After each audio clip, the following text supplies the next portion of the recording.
Hello everyone, welcome to Abhishek Sethi classes. तो हम कर रहे हैं library resources and art in education, जो कि आपका बीएड सेम 1 का सब्जेक्ट है। This is lecture 2। इसमें हम करेंगे लाइब्रेरी मैनेजमेंट। अगर आपने लेक्चर 1 नहीं देखा तो लिंक आपको डिस्क्रिप्शन में मिल जाएगा, आप वहाँ से देख सकते हैं। तो चलिए, without wasting any time, let's get started. Library management समझने से पहले हमें पता होना चाहिए कि मैनेजमेंट का क्या मतलब होता है। Management is a process which involves that work which is done by a group of people to control something or improve something. Management वो एक्टिविटीज़ होती हैं जो कि किसी ऑर्गेनाइजेशन के वर्कर्स के द्वारा की जाती हैं ताकि वो ऑर्गेनाइजेशन स्मूथली वर्क कर पाए। Management is always a goal oriented process. Management के गोल्स होते हैं। It is a type of system which is needed at all level of organisation. ये किसी भी ऑर्गेनाइजेशन के हर लेवल पे मैनेजमेंट की ज़रूरत पड़ती है। Management is a full-fledged profession that demands specific qualification and skill. Management करना हर किसी के बस की बात नहीं है। इसके लिए कुछ क्वालिफिकेशंस और स्किल्स की ज़रूरत होती है। तो आगे हम देखते हैं कुछ इंपॉर्टेंट डेफिनेशंस मैनेजमेंट की। तो according to first definition, management is an art of getting things done by another. तो मैनेजमेंट एक कला है दूसरों से काम करवाने की।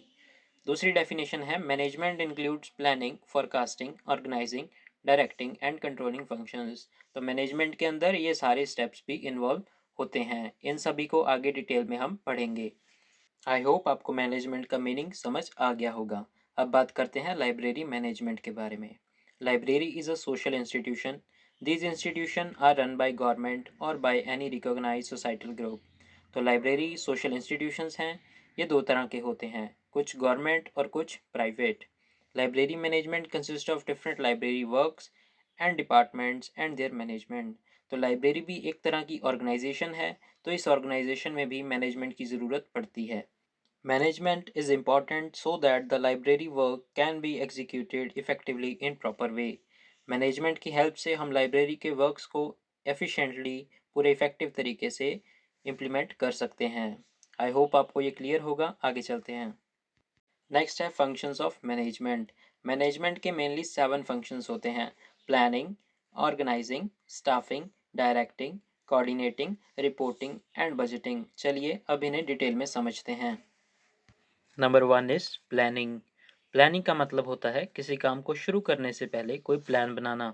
इन केस ऑफ लाइब्रेरी हम डिसाइड करते हैं कि लाइब्रेरी में बुक्स कैसी होंगी, इंफ्रास्ट्रक्चर किस तरह का होगा। Next is organising. ऑर्गेनाइजिंग के अंदर हम डिसाइड करेंगे कि कौन सी पोस्ट होगी लाइब्रेरी में। जैसे कि लाइब्रेरी में होती है लाइब्रेरियन, असिस्टेंट लाइब्रेरियन और अटेंडेंट की पोस्ट होती हैं। तो क्या क्या उनका जॉब प्रोफाइल रहेगा, वो सब कुछ ऑर्गेनाइजिंग के अंदर आएगा। Next is staffing. तो स्टाफिंग के अंदर हम स्टाफ की रिक्रूटमेंट करेंगे और उनकी सैलरी या फिर रेम्यूनरेशन को डिसाइड करेंगे उनके वर्क के अकॉर्डिंग। Next is directing. जो हमारा स्टाफ होगा, जो हमने रिक्रूट करा है, वो अब गोल्स को अचीव करने की डायरेक्शन की तरफ जो है वर्क करेगा। Next is coordination.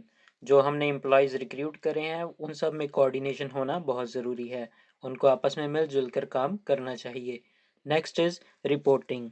Reporting is very important. Report जो होती है वो एक लाइब्रेरियन के द्वारा बनाई जाती है। उसके अंदर एम्प्लॉयज़ के वर्क के बारे में डिटेल दी जाती है कि किस एम्प्लॉय ने कितनी एफिशिएंसी से काम करा। उसके बाद उसे एनालिसिस किया जाता है और देखा जाता है कि हमारा टारगेट कितने परसेंट अचीव हो पाया। Last is budgeting. Budgeting of time, money and energy is essential in library management. तो किसी भी ऑर्गेनाइजेशन में हमें बजट देखना पड़ता है। बजट टाइम को भी मैनेज करना पड़ता है, मनी को भी और एनर्जी को भी। Next is principles of management. 1914 में हेनरी फ्योल ने मैनेजमेंट के 14 प्रिंसिपल्स दिए थे। तो चलिए अब इन्हें एक एक करके डिस्कस करते हैं। Number 1 is division of work, यानी कि जो वर्क है वो डिवाइड होना चाहिए। कुछ वर्क लाइब्रेरियन के अंडर आने चाहिए, कुछ वर्क असिस्टेंट लाइब्रेरियन के और कुछ अटेंडेंट के। Next is authority and responsibility. अब अगर किसी पर्सन ने कोई काम करना है तो उसे पावर यानी अथॉरिटी भी दी जानी चाहिए और उसकी कुछ रिस्पॉन्सिबिलिटीज़ यानी ड्यूटीज़ भी होनी चाहिए। Next is discipline. लाइब्रेरी के अंदर डिसिप्लिन होना बहुत ज़रूरी है। फॉर एग्ज़ाम्पल, लाइब्रेरी के अंदर पीसफुल इन्वायरमेंट होना चाहिए, बुक्स को टाइम पे हमें रिटर्न करना है और बुक्स को संभाल कर रखना है। Next is unity of command. इस प्रिंसिपल का मतलब है कि लाइब्रेरी के अंदर सिर्फ एक ही बॉस होगा जो सबको कमांड करेगा, और वो बॉस कौन होगा? लाइब्रेरियन होगा। मल्टीपल बॉस नहीं होंगे।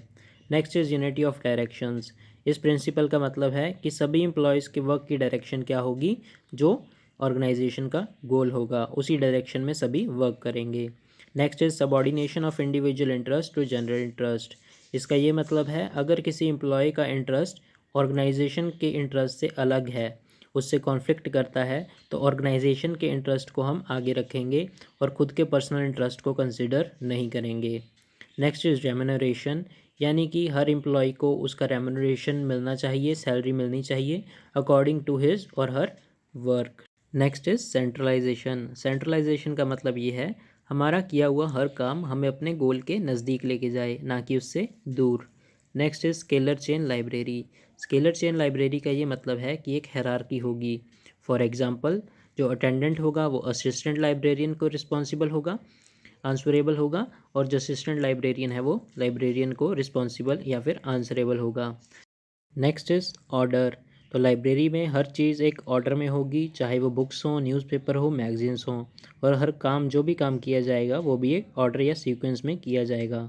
Next is equity. लाइब्रेरी के अंदर सभी एम्प्लॉयज़ इक्वल होंगे, किसी के साथ किसी तरह का डिस्क्रिमिनेशन नहीं किया जाएगा। Next is stability of tenure. Employees के पास जॉब सिक्योरिटी होनी चाहिए, तभी वो फ्री माइंड होकर अपने पूरे पोटेंशियल के साथ काम को कर पाएंगे। Next is initiative.